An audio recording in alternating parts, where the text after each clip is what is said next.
हम लोगों ने जो पढ़ा था, बात कौन कीजिए, ध्यान हो हमारे तरफ। प्रकाश के अपवर्तन हम लोग शुरू किए थे। हम लोगों ने ये सीख लिया था कि प्रकाश के अपवर्तन जो है वो किसे कहा जाता है। तो जितना सीख लिए हैं उतना पहले लिख लेते हैं, फिर आगे बढ़ते हैं। हेडिंग का लिए जितना पढ़ लिए हैं उतना लिख लीजिए पहले। हेडिंग आप लिखेंगे refraction of light, refraction of light, प्रकाश का अपवर्तन, प्रकाश का अपवर्तन, प्रकाश का अपवर्तन।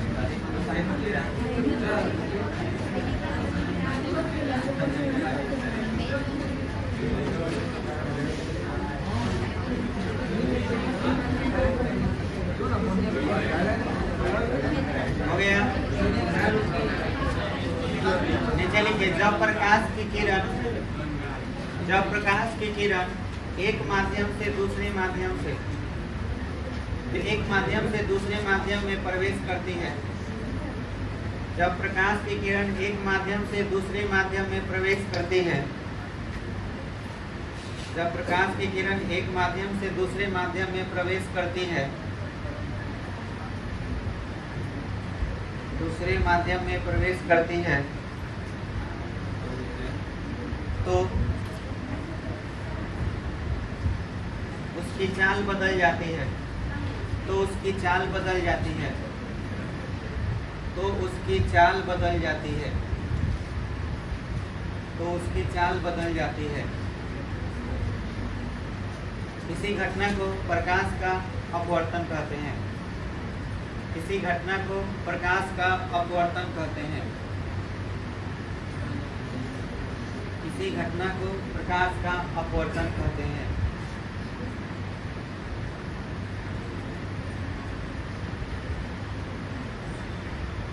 हो गया। अब यहाँ जो बोर्ड पर पद लिख रहे हैं बनाओ उस अपना से। तुमको क्या करना है, ऐसे कॉलम टाइप का बना लेना है, ठीक है। और यहाँ पे लिखना है सघन से विरल, ठीक है।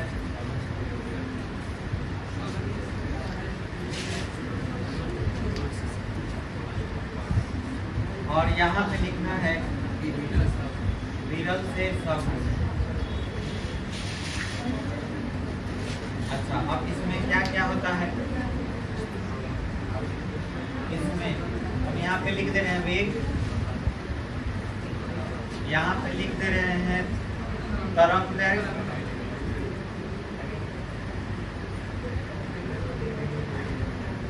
तरंग दैर्घ्य के बाद हम लोग पढ़े थे वेग हो गया, तरंग दैर्घ्य पथ, पथ हो जाएगा। तो अब आप देखिए, इसके बाद आवृत्ति था, वही आवृत्ति, इसके बाद नीचे लिख लेना, ठीक है। वेग में बताओ क्या होगा, सघन से विरल में जाएगा तो सघन से विरल घटेगा कि बढ़ेगा, हम लिखेंगे कि सघन से वेग क्या होता है, बढ़ता है। समझ में आया। अब विरल से सघन में बढ़ता है। अब देखिए भाई, ये सब समझ में आया। अब बताओ तरंग दैर्घ्य, अगर वेग बढ़ेगा तो तरंग दैर्घ्य भी बढ़ता है। समझ में आया। इसके बाद इधर क्या हो जाएगा, घटता है। पद की बात करें तो आप यहाँ पे पद ध्यान समझिएगा। एक छोटा सा फिगर, इसमें एक छोटा सा फिगर बनेगा। जैसे ये तल हो गया, ये अभिलंब हो गया, ये प्रकाश का किरण तीर के चिन्ह से दिखाया जा रहा है।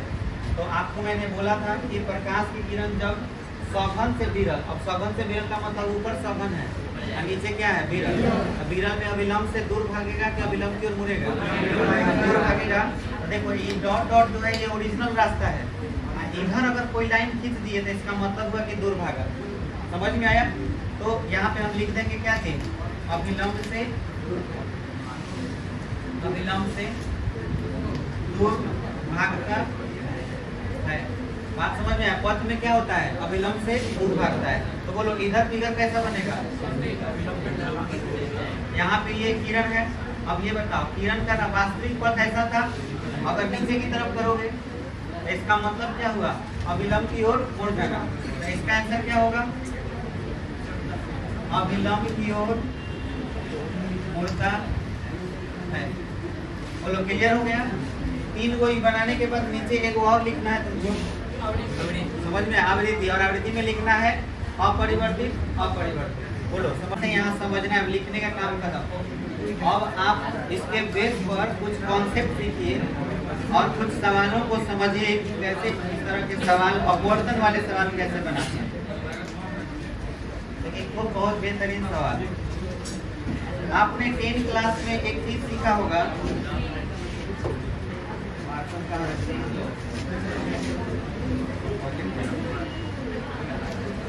हाँ 10 क्लास में सीखे होंगे कि एक सिक्का ग्लास में हो तो उठा हुआ प्रतीत होता है।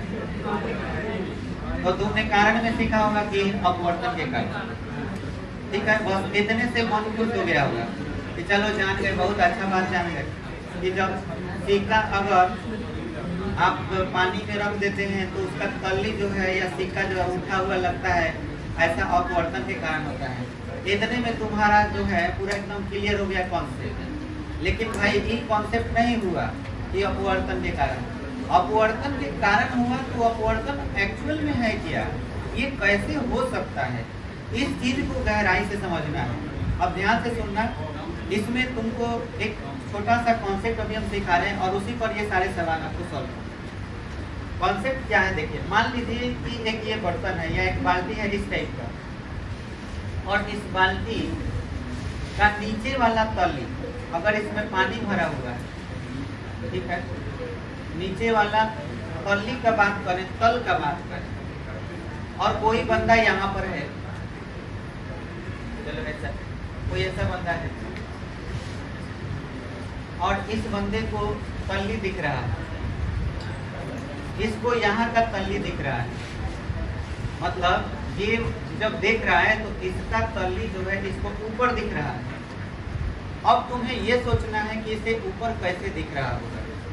तो हम तुमसे ये पूछना चाह रहे हैं कि प्रकाश के अपवर्तन के लिए जब ये देखेगा तल्ली को, तो प्रकाश का किरण तल्ली से आंख में कि आंख से तल्ली?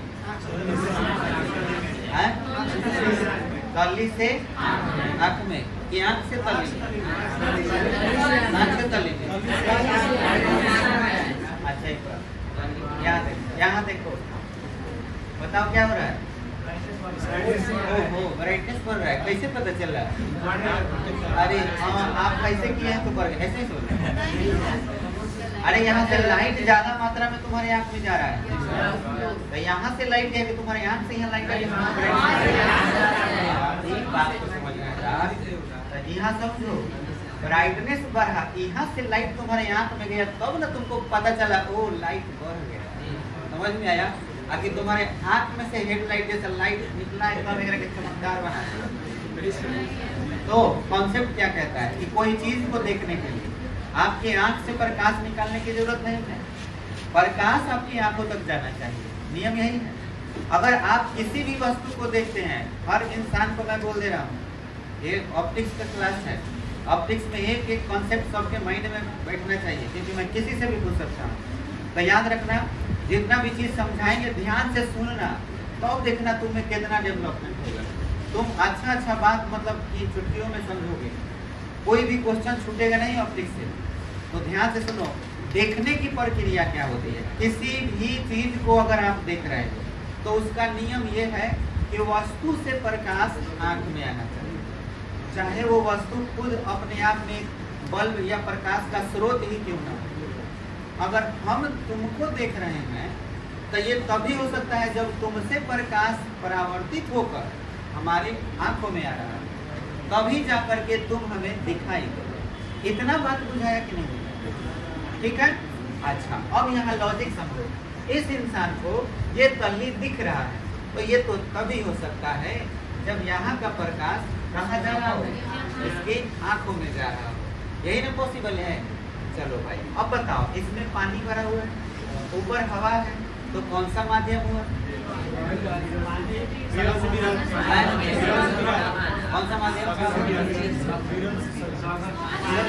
मादी सघन ऊपर।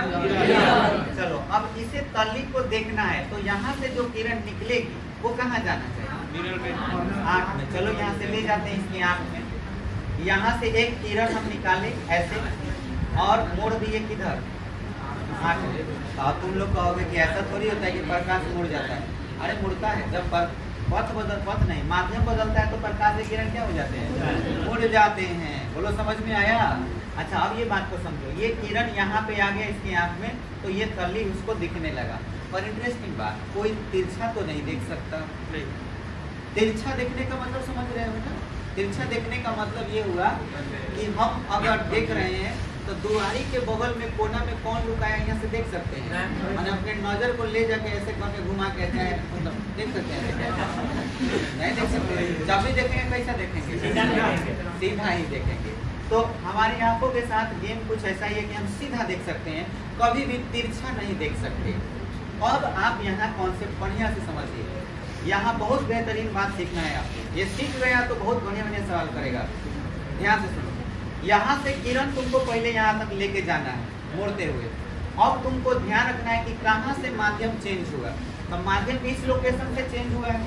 इस जगह पर तुम्हें 90 डिग्री का कोण बनाना है, मतलब एक अभिलंब खींचना है। तो हम यहाँ खींचेंगे क्या चीज? एक अभिलंब खींचेंगे। बोलो समझ में आया?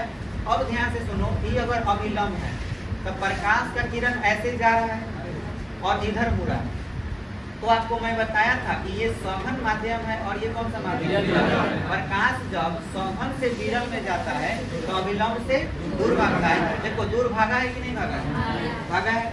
अब दूर अगर भागा है तो ये किरण ऐसे गया, अब इसको पीछे डॉट डॉट से मिलाएंगे, एकदम सीधा मिलाएंगे। बोलो यहाँ पे आके मिला तो पता है ये तल्ली कहाँ दिखेगा इसको? ये तल्ली यहाँ पे दिखेगा। बोलो समझ में आया? ये वाला तल्ली यहाँ दिखेगा जबकि प्रकाश की किरण यहाँ से आ रही है और ये तल्ली यहाँ देखो कितना ऊपर दिख रहा है। और इसी वजह से प्रकाश के अपवर्तन के कारण कोई नीचे का चीज ऊपर दिखाई देता है। लेकिन आपको ये चीज करने आना चाहिए। समझ में आ गया? अच्छा अब सुनो ध्यान से। अब एक सवाल हो जाए, मान के चलो तुमसे सवाल पूछा ऑब्जेक्टिव में, क्वेश्चन बोल रहे हैं, दोनों सुनो ध्यान से। एक बहुत बड़े तालाब के किनारे, एक बहुत बड़े तालाब के किनारे एक पेड़ है, ठीक है? एक पेड़ है और पेड़ की ऊंचाई 5 मीटर है। एक बहुत बड़े तालाब के किनारे एक पेड़ है और पेड़ की ऊंचाई 5 मीटर है। किनारे के पास में, क्वेश्चन देखो कितना घुमा के बोलेगा। किनारे के पास में पानी के अंदर एक मछली पेड़ को देख रही है। समझ में आया? किनारे के पास में एक मछली पेड़ को देख रही है तो पेड़ की ऊंचाई मछली को दिखेगी। ऑप्शन ए 5 मीटर से ज्यादा, ऑप्शन बी 5 मीटर से कम, ऑप्शन सी 5 मीटर के बराबर और ऑप्शन डी चूंकि मछली पानी में इसलिए देख नहीं सकती।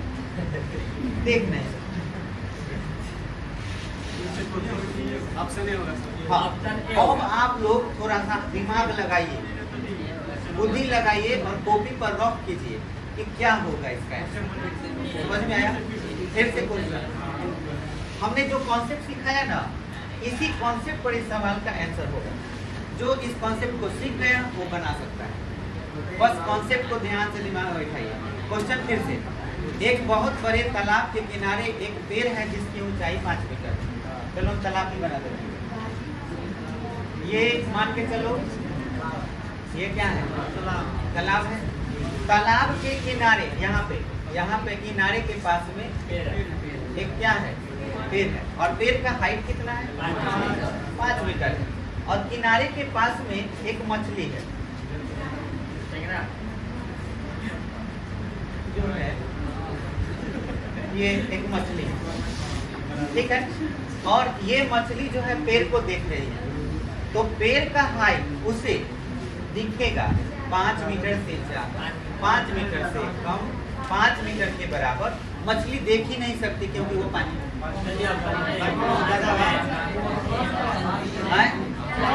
5 मीटर से ज्यादा। चलो ज्यादा वाला हाथ उठाओ, ज्यादा वाला ज्यादा उठा। बहुत अच्छा। देखो आज ये सीख गया सब ना तुम लोग, आज तो बहुत अच्छा चीज सीख जाओगे। अपवर्तन बहुत बढ़िया चीज, ये सबको नहीं आता है। अपवर्तन का नाम खाली परिभाषा रटे हुए है, सब कॉन्सेप्ट तो इसको कहते हैं। जो ये जान गया तो देखने की प्रकृति को समझ जाएगा कि कोई चीज हमें बड़ा या छोटा क्यों दिखता है। समझ में आया? अच्छा, बी वाला 5 मीटर से कम वाला, कुछ लोग इसमें भी हैं, बहुत बेहतरीन। 5 मीटर के बराबर, 5 मीटर के बराबर। ऐसे एक आदमी शक्तिमान जैसा ऐसे शक्तिमान ऐसे नहीं होता है, तुरंत स्पीड पकड़ने वाला सुअर कहीं का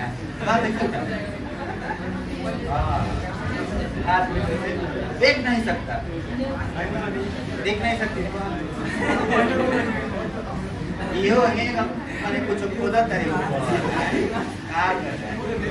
हो गया। आप देखो क्या है सर। सुनो, मछली देख रही है, मछली को पेड़ दिख रहा है कि पेड़ को मछली? मछली को पेड़ दिख रहा है, मछली को पेड़ में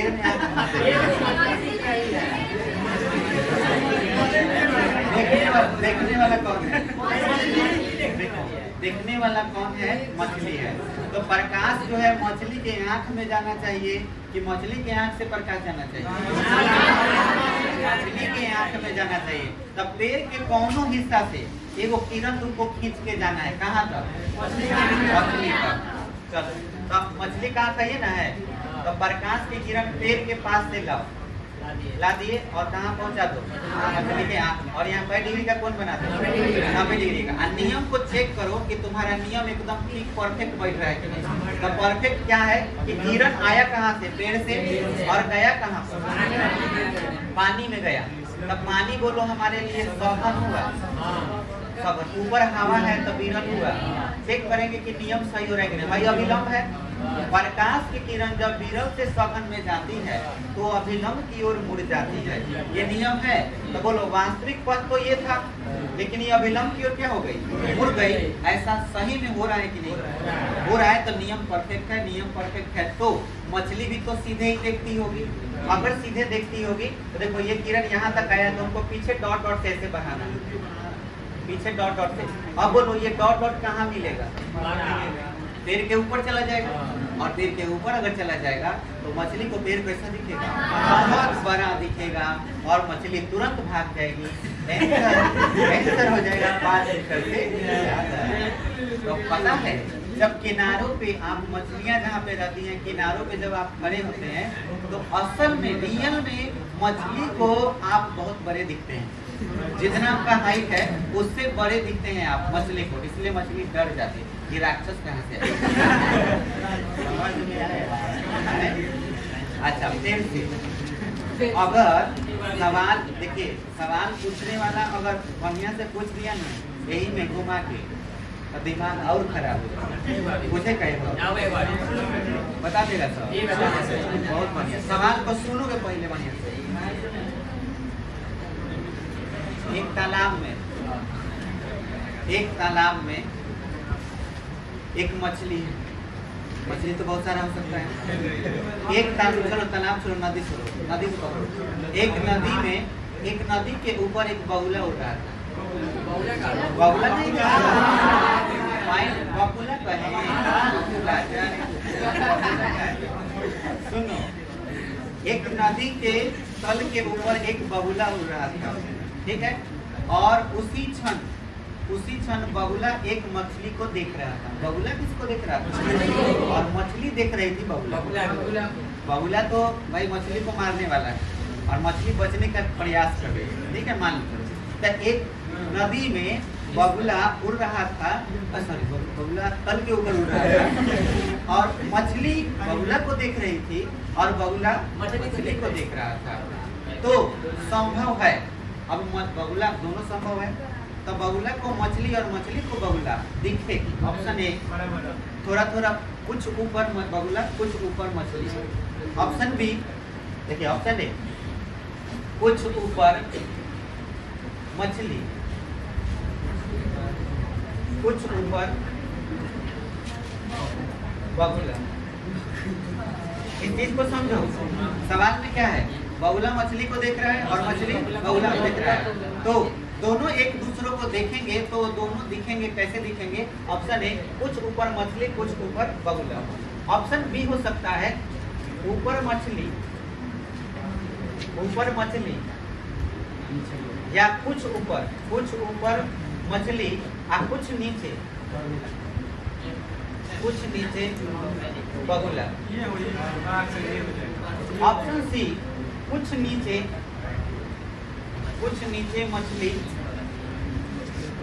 कुछ ऊपर बगुला। और ऑप्शन डी, कुछ नीचे मछली, कुछ नीचे बगुला। सवाल भयंकर सवाल। ए पर कुछ बगुला, कुछ ऊपर मछली और कुछ ऊपर बगुला, यही ना? सी। सब लोग का आंसर कुछ ना कुछ होगा ही होगा। तो चलिए वोटिंग हो जाता है। ए पर कितना लोग हैं? इसमें चाहिए बढ़िया कॉन्सेप्ट चाहिए, तो हम जो दिमाग लगाएगा वही बना पाएगा। अंदाज पे मारिएगा गलत हो जाएगा, समझ में? अंदाज पे नहीं मारना है, सोच समझ। ए पर कैसे? 2 तो 4। बी पर बेहतरीन। रॉक किए हो बनाने से पहले, आंसर बोलने से पहले, क्या अंदाज को बोल रहे हो? चेक करके देखे हो? सी पर चलिए, बहुत बढ़िया। और डी पर जो आंसर हुई वही तो निकलता। मेरा तो भी है। अच्छा, चेक करते हैं। मान लीजिए कि इस पॉइंट पर बगुला है और ये यहाँ पे इस पॉइंट पर क्या है? मछली है। अगर हम बगुला को थोड़ा सा तिरछा रखें तो ज़्यादा समझ में आएगा। अब ध्यान दीजिए, पहले बताओ कौन किसको देख रहा है? अब 2 फिगर बनाएंगे। 2 फिगर कौन नहीं बनाया हो? एक फिगर में काम बढ़िया देगा। एक भाई हो गया। पहले हम एक बार मछली से बगुला को देखते हैं और एक बार बगुला से मछली। चलिए मान के चलिए कि मछली ने देखा किसको? बगुला को। मछली ने देखा बगुला को, तो प्रकाश का किरण कहाँ से आएगा? बगुला से मछली। चलो, प्रकाश की किरण आया, यहाँ पहुँचा, तो सेम नियम, याद करो फिर वाला, ऊपर से नीचे आया, तो ये बोलो थोड़ा सा ऊपर दिखाई देगा। तो मछली को बगुला कैसा दिखाई दिया? ऊपर दिखाई दिया। बड़ा मतलब ऊपर दिखाई दिया, थोड़ा सा ऊपर। अब जहाँ उड़ रहा था उससे ऊपर। ये तो बात तय हुआ कि मछली जो है, मछली जब बगुला को देखेगी तो बगुला थोड़ा ऊपर दिखाई देगा। अब दूसरे का फिगर पर, दूसरा फिगर समझो, ये इसको देख रहा है। अब ये प्रकाश की किरण कहाँ से? आई किरण ऐसे जाएगा, तो बोलो ये दूर भाग गया ना? दूर भाग गया, तो किरण को पीछे मिलाओगे, तो पीछे मिलाओगे तो बोलो यहाँ आके मिलेगा। यहाँ जब मिलेगा तो मछली कहाँ हो जाएगा? थोड़ा सा नीचे, तो मछली कुछ नीचे हो जाएगा और बगुला कुछ ऊपर हो जाएगा। तो आंसर बताओ क्या होगा? मछली कुछ नीचे आप कुछ ऊपर, बगुला। Option number C. बढ़िया कॉन्सेप्ट चाहिए ला, ऐसे सीधे मिलाना है लाइन, ये तो भूल जा रहे हो, नहीं तो कहाँ से बुझा गया? एक और नहीं।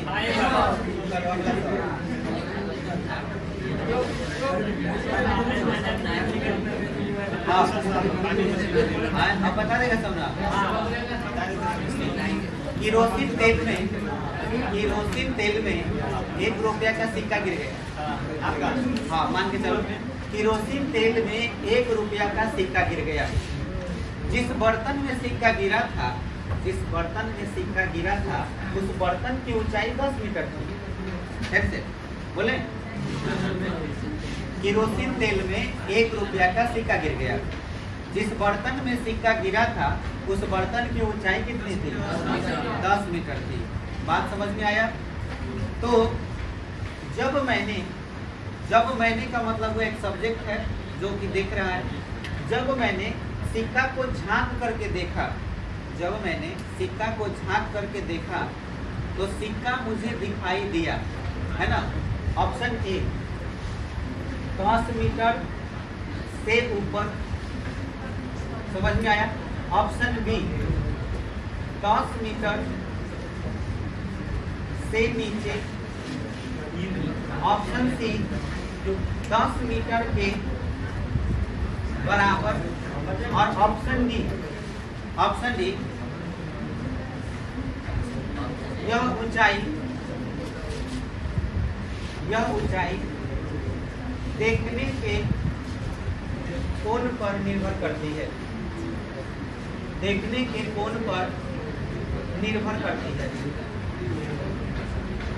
सोच समझ के जवाब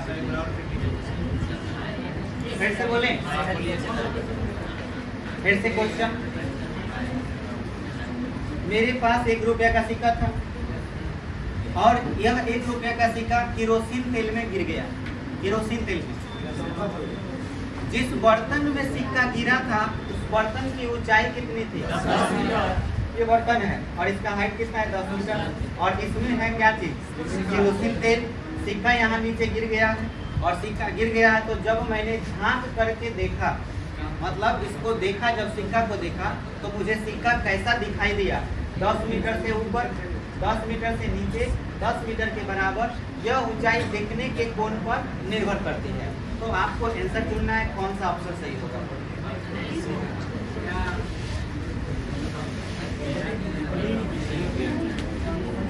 बोलिए।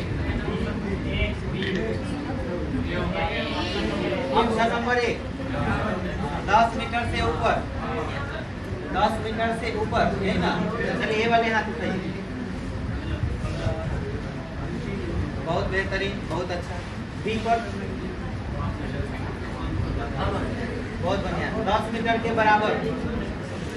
आइए इस पर, डी पर कौन कौन है?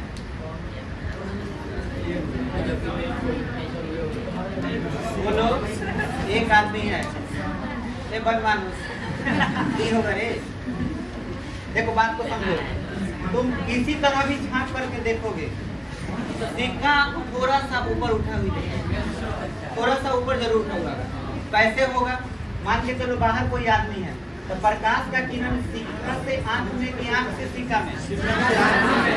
सिक्का से आंख में गया तो बोलो ये यहाँ मिलाओगे तो सिक्का यहाँ दिखेगा।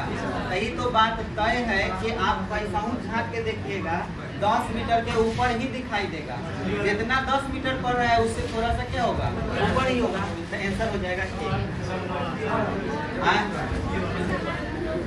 बोलो, बोलिए। मछली वाला में भी ऐसे ही होगा। मछली वाला में, हाँ मछली वाला में भी ऐसे ही होगा।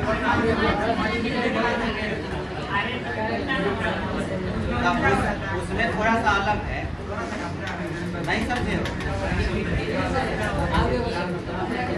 मछली वाला में देखो क्या है कि अगर मछली किसी चीज को देख रही है, ये देखो ये बिंदु और ये प्रकाश के किरण, अब यहाँ मछली है, यहाँ बगुला है। तो हमको किसको देखना है? बगुला को देखना है। बगुला दिख रहा है तो प्रकाश का किरण ऐसे पड़ा और प्रकाश का किरण ऐसे पड़ा और पढ़ने के बाद कहाँ जाएगा? तो ये तो ऐसे हो जा रहा है पूरा। आपको किरण खींचना है कहाँ से? अच्छा बगुला दिख रहा है तो प्रकाश का किरण यहाँ से न खिंचाएगा, यहाँ से ऐसे, ठीक है। अब ध्यान दो, यहाँ पे क्या हो रहा है? इसको पीछे की ओर मिलाओगे। जब पीछे की ओर मिलाओगे तो मिलाने के बाद इस किरण का टकराव क्या किसी सतह से हो रहा है? कोई सतह तो यहाँ नहीं है कि इस प्रकाश की किरण को रिफ्लेक्ट कर दे। ऐसा कोई जब सतह नहीं है तो ये किरण किधर जाना चाहेगा? नीचे। और अगर इधर पानी ही पानी है तो ये किरण तो नीचे की ओर चलता चला जाएगा, और जब नीचे की ओर चलता जाएगा तो नीचे जमीन का तल मिलेगा।